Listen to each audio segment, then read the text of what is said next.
Vamos a hablar de un problema que hay en las cárceles españolas y del cual parece que nadie quiere saber absolutamente nada, sobre todo los políticos, que son quienes tendrían que tomar cartas en el asunto. ¿Qué está pasando en las cárceles españolas? Pues que nuestros funcionarios de prisiones no pueden trabajar. Trabajan con miedo, trabajan con vulnerabilidad, trabajan con inseguridad, porque efectivamente son los internos. Muchos de ellos son peligrosos y ellos no tienen seguridad. Se quejan de la falta de seguridad, pero no solo de ellos, sino también de otros internos. Vamos a dar unas cifras que son escalofriantes. Más de 30 muertos en los últimos meses es una cifra que debería hacer pensar a quienes son los encargados de instituciones penitenciarias y de la situación que se está dando en las cárceles. Hoy en el estudio de Periodista Digital tenemos a Sergio y a Enrique, que son funcionarios de prisiones y miembros de la asociación profesional Tu Abandono Me Puede Matar. Y ahora van a entender muy bien de qué abandono estamos hablando. ¿Qué tal? Bienvenidos a Periodista Digital. Hola, gracias. Buenos días. Contando lo que está pasando en las cárceles, y no solo por vosotros, sino también por los internos. Estamos viendo una cifra aquí de cuántos muertos en los últimos meses. Desde Sergio. el 1 de diciembre, 33 muertos llevamos.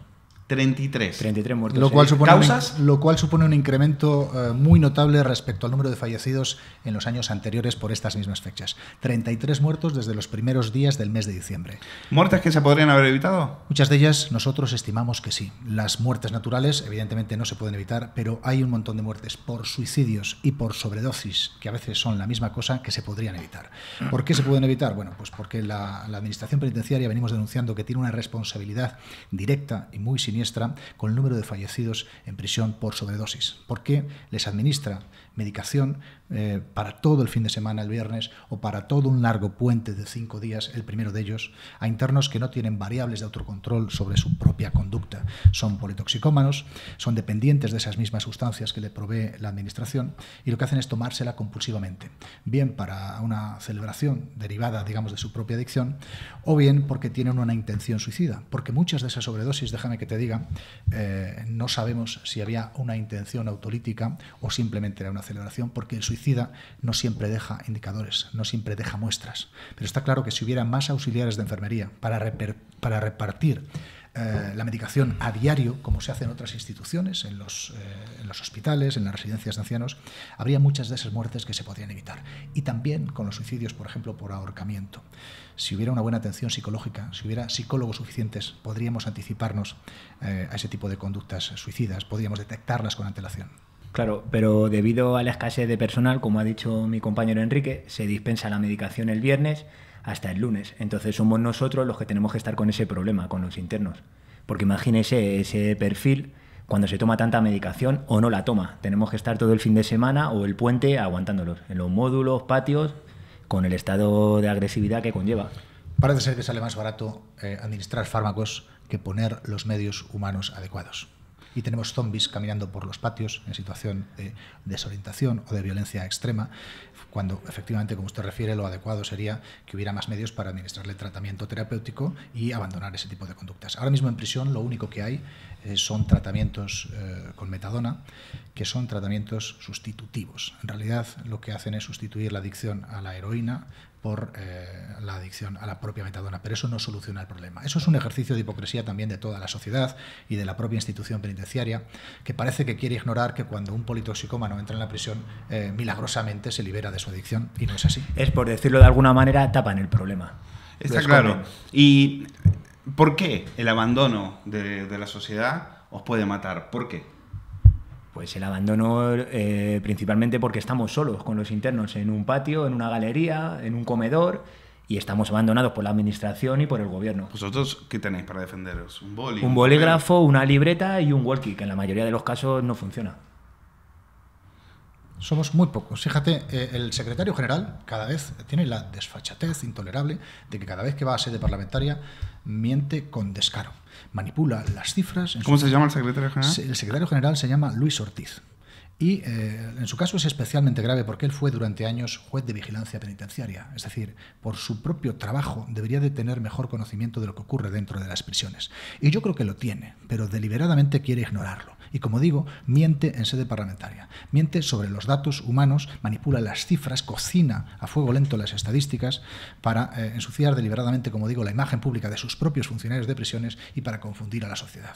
Él dice que nuestra ratio es de un funcionario de vigilancia por cada 4,16 internos, lo cual es pura fantasía, porque en realidad estamos un funcionario por cada 100, 120, 130, 140 internos. Así es imposible aplicar ningún tipo de tratamiento, así es imposible mantener la seguridad dentro de las prisiones y mantener la integridad física para los internos y para los funcionarios. Absolutamente imposible. Me imagino las bajas dentro de... ¿no? Porque trabajar así, trabajar en esas condiciones, claro. Al final, digo, yo...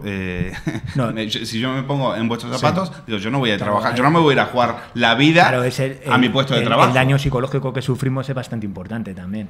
Pues fíjese usted, cuando cogemos bajas, y perdón que os interrumpa, ¿sabes con qué nos responde el señor Marlaska?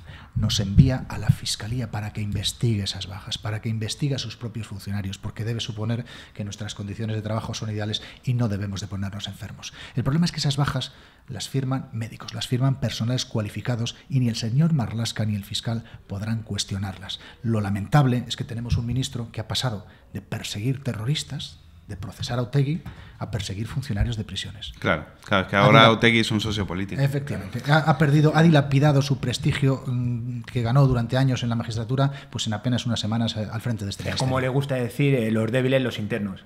Los débiles. Los débiles, los internos. Esa frase yo creo que va a quedar para la posteridad.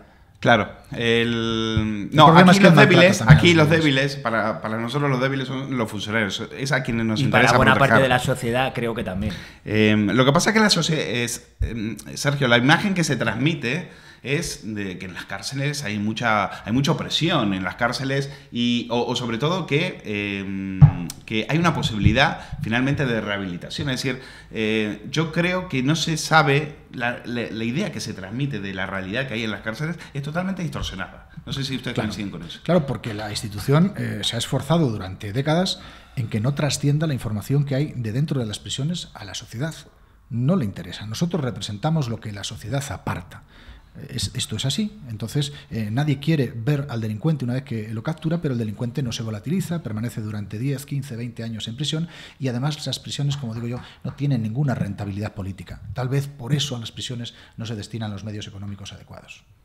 Se tiene la imagen de que los internos son, sobre todo para una parte de la clase política, son víctimas. Es decir, sí, claro. ¿no? Al final, son víctimas de nosotros, de la sociedad. Sí, nosotros somos los represores y los carceleros, como ¿no? nos gusta decir a una parte de la sociedad, claro, y de los políticos.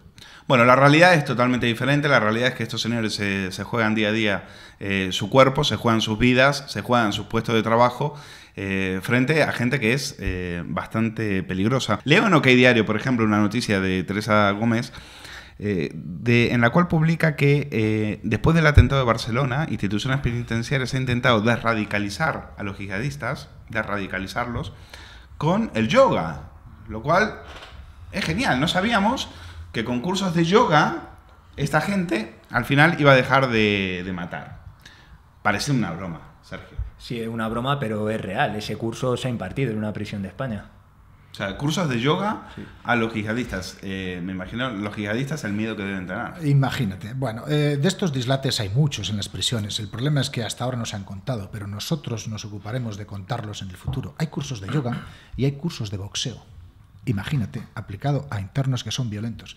Y luego nos dirán los portavoces y los vocales de la Secretaría General que esos internos forman parte de las estadísticas que están recibiendo tratamiento. Bueno, pues peligroso tratamiento para su reinserción, peligroso tratamiento para los internos que están al otro lado y también para los funcionarios. A mí lo de yoga, desde luego, me parece un dislate. Y yo dudo que haya consenso en la comunidad científica sobre la validez del yoga como tratamiento reinsertador. Lo pongo mucho en duda.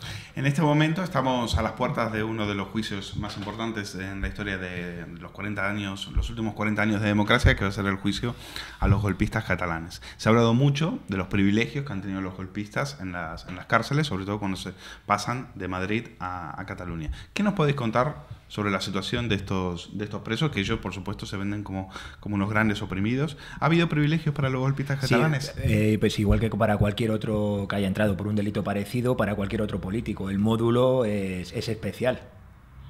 Pero se puede decir que hay privilegios, es decir, se puede decir que esta gente recibe más gente que otro. No, nosotros están en un módulo mejor. Eso. Privilegio, si se puede decir, es ese, que están en un módulo con internos de un perfil bajo. Vamos a ver, están en un módulo con internos de sus mismas características.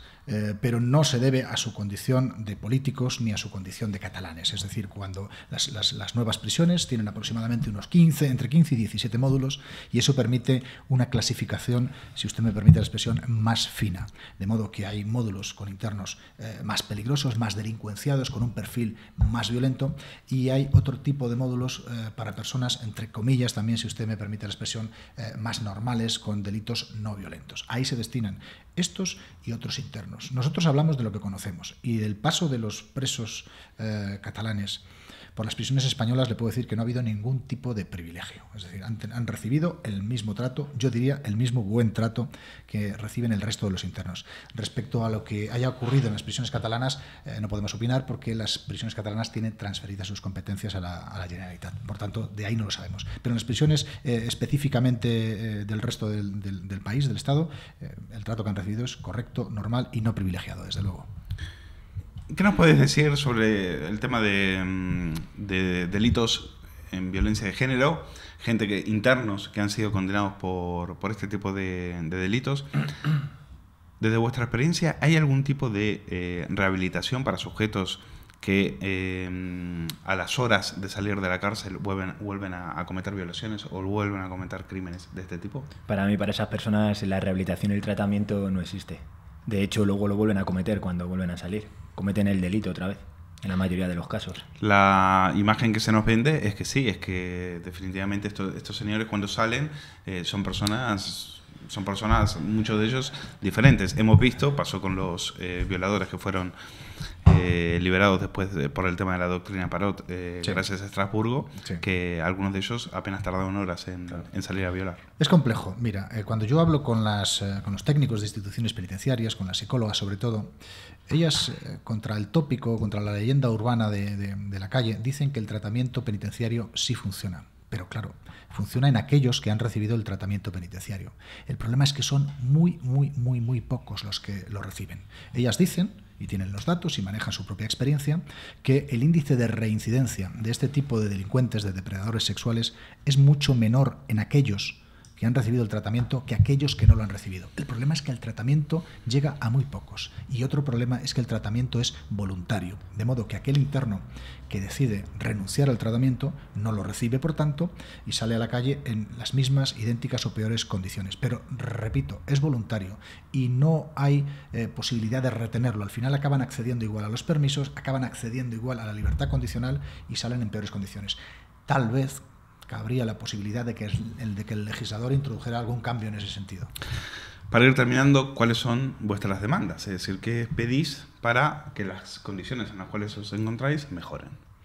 Pues mira, nosotros tenemos varias demandas, pero no quiero extenderme demasiado en lo que a mí respecta. Nosotros pedimos justicia salarial, no nos da vergüenza hablar de dinero porque cobramos menos en términos netos que hace 11 años, que se dice bien, cobramos menos que hace 11 años, pedimos justicia salarial y pedimos además que no se nos margine con respecto a los compañeros del Ministerio, la Policía y la Guardia Civil, que tienen prometidas y comprometidas unas subidas salariales muy justas y muy merecidas. Pues fíjate, 750 euros para la Guardia Civil, 561, si no recuerdo mal, para la Policía, y a nosotros nos dice el ministro que para nosotros hay 0 euros. Sin embargo, él se ocupa de destinar la pasada Navidad 3 millones de euros para los directivos de instituciones penitenciarias, casi 3 millones de euros, lo cual es vergonzoso y es probablemente prevaricador, porque esa resolución por la que se asignaba ese dinero salía 3 días después de que la Audiencia Nacional condenara otra idéntica anterior del año pasado.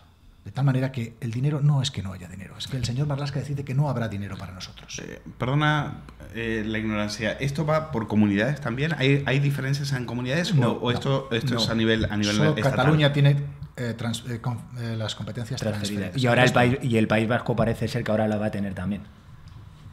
Digo parece ser, porque cobramos parece que 700 lo están euros negociando. menos de media que un funcionario de prisiones de Cataluña. Y cobraremos, si se realiza la transferencia, 700 o tal vez más euros menos que un funcionario de prisiones del País Vasco, si eventualmente esas transferencias finalmente se producen. Perdóname que os meta en un lío, en un jardín. ¿Por qué tienen tanto interés en el País Vasco de acceder a esas Porque competencias. gestionan ellos la política penitenciaria, no tienen que dar explicaciones al Estado. Y entonces habría acercamientos de presos al País Vasco. Claro. Ya no habría que solicitar nada al Estado. Al Serían Estado, ellos mismos los que lo gestionan. Es una cuestión evidentemente Política, pero incide en una cuestión, si usted quiere, penitenciaria y judicial, porque nosotros lo que hacemos es ejecutar las sentencias que ordenan los jueces. Sí, ustedes no abren las puertas de las cárceles. Evidentemente, no tenemos evidentemente. esa Lo que pasa es que con las transferencias, con las competencias transferidas, el índice de maniobrabilidad para los gobiernos de esas comunidades autónomas será mucho mayor. A propósito del País Vasco y de otras comunidades, mira, estamos reclamando también el reconocimiento social que nunca nos dieron las instituciones democráticas. Nosotros, los funcionarios de prisiones, hemos sido víctimas de ETA durante décadas. Hemos sido objetivo prioritario de ETA durante décadas. Hombre, Ortega Lara. Fue el secuestro más largo de la historia. Ortega Lara es el 532 días. El Bueno, secuestro más largo. 532 días. Hemos puesto muertos sobre la mesa sangrienta terrorista de ETA. Nadie ha tenido un reconocimiento social, ningún político lo ha hecho. Yo creo que llega el momento de que se reconozca el valor y el mérito de los funcionarios de prisiones, que además salvamos vidas todos los años sin estar formados para ello. Practicamos maniobras de reanimación de manera intuitiva. Apagamos fuegos todas las semanas en prisión y no somos bomberos ni se nos forma. Ni para recibimos ellos. cursos ni formación al respecto. Nada. Y es vergonzoso que esto se oculte y que no tengamos el reconocimiento social que las instituciones nos niegan y que yo creo que merecemos. Se acabó. Ya nunca más estaremos escondidos detrás de los muros. Somos los olvidados del Ministerio del Interior. Bueno, pues espero que este vídeo lo vean en el Ministerio del Interior. En todo caso, se lo haremos llegar al ministro Marlaska para que tome cartas en el asunto, ¿eh? Que las cárceles son un hervidero y las cárceles están poniendo en peligro la vida de nuestros funcionarios. Sergio y Enrique, muchísimas gracias por venir aquí a Periodista Digital y tienen estos micrófonos para lo que necesitéis.